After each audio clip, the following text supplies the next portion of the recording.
Hello everyone and welcome back to another video.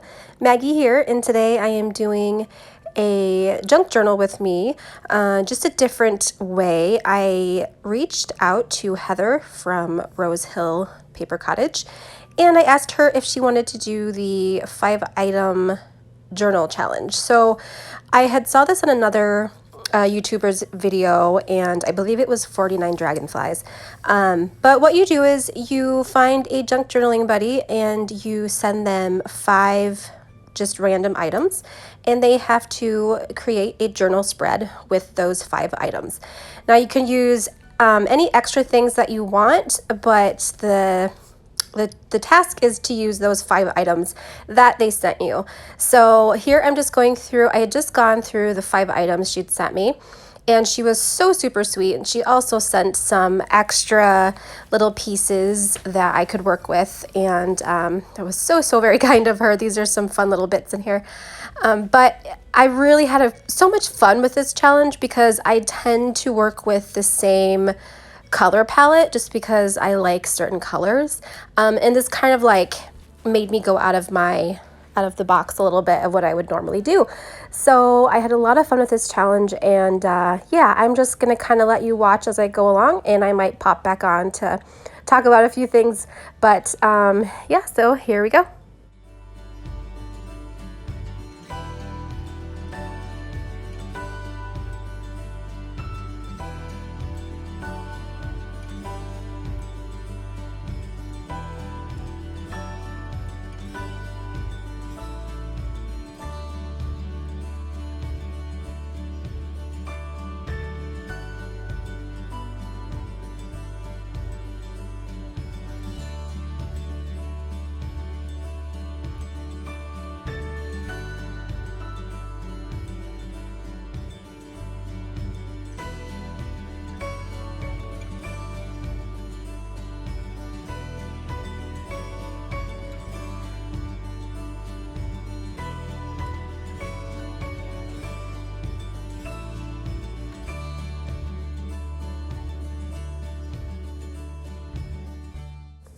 So I loved this magazine cutout that she had sent.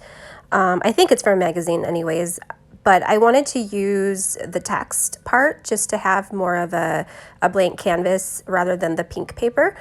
So I just cut that out, and I go back later and I use the image on this page as well on something else because I loved the image. But so yeah, here I am just kind of getting it to fit. I'm using the journal that I received from Moonside Parlor. I love this journal. It's so pretty, and I'm just barely kind of getting into it. But it's fun to work with. I definitely love it. And on the left hand side there are some little pieces that Heather made herself, and she sent them in the extra goodie bag. And I'm gonna link her channel down below, but she makes this really cool like homemade washi tape. It's not really a washi tape. It's just like a tape that you can stick on things, and it's decorative, and it's so neat. And she sent me a little strip of it, and I love it. So I got to rewatch her video making that so I can make myself some, because it was really pretty.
So this is a little wooden frame here, and I thought at first I wanted it to kind of peek out of the top of the page. I ended up changing that, but she had also sent this little like little pocket or little bag.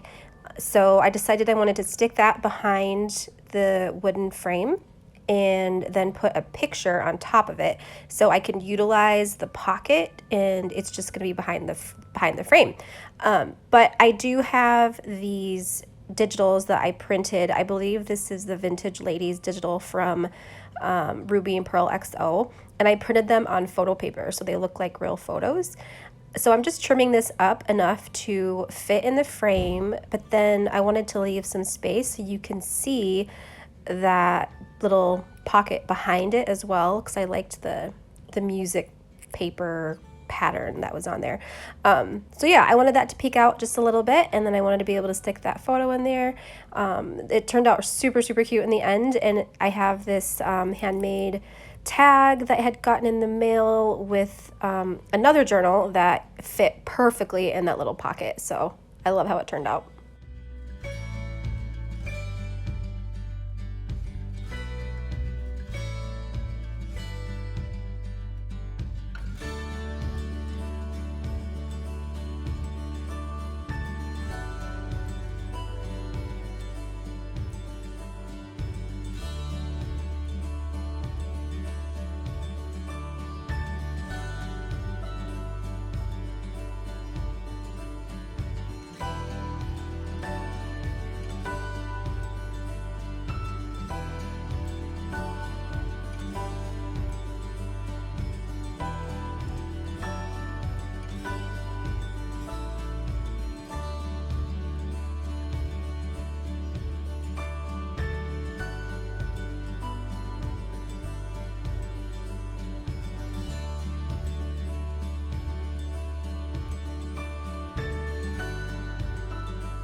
And this is a postcard that was also one of my 5 items, and I decided I wanted to make a little pocket or tuck at the top of the page.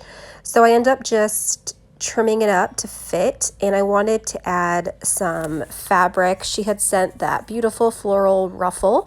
Heather actually sells handmade ruffles in her Etsy shop, and they are so amazing. I've used them a ton in the past.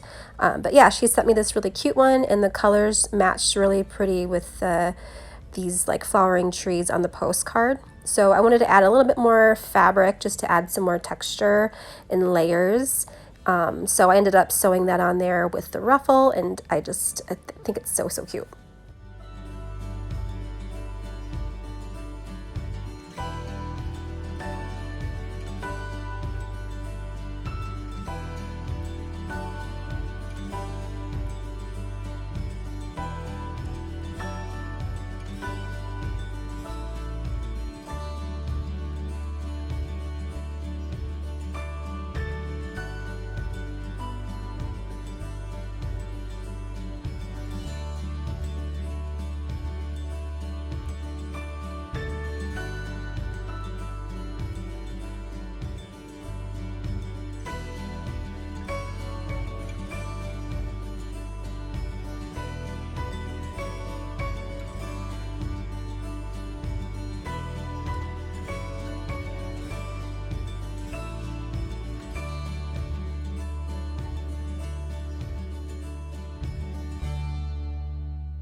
I had this floral like fabric cutout piece, and I was just playing around with it on where I wanted to put it, and I ended up loving it on the bottom right hand corner. I just thought it like finished off that page really nicely. So I just glued it down with some Fabri-Tac. And in this pocket, I wanted to make a journaling card that will fit in there nicely. And I had a recipe card, a larger recipe card that was folded in half. And I believe I got it in some Happy Mail, but it worked out perfect because it has a lot of journaling space. And I just covered the front of it. I decorated the front of it, and it turned out really, really great. This is the piece that I used the image from the magazine page that she sent me.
this was so much fun. Here is the final spread, and thank you so much for watching. And I just want to say thank you to Heather for doing this challenge with me. I can't wait to see what you create. And I will link her channel down below, and when it's up in live, you will be able to go check out her journal spread as well as all the other amazing projects and videos.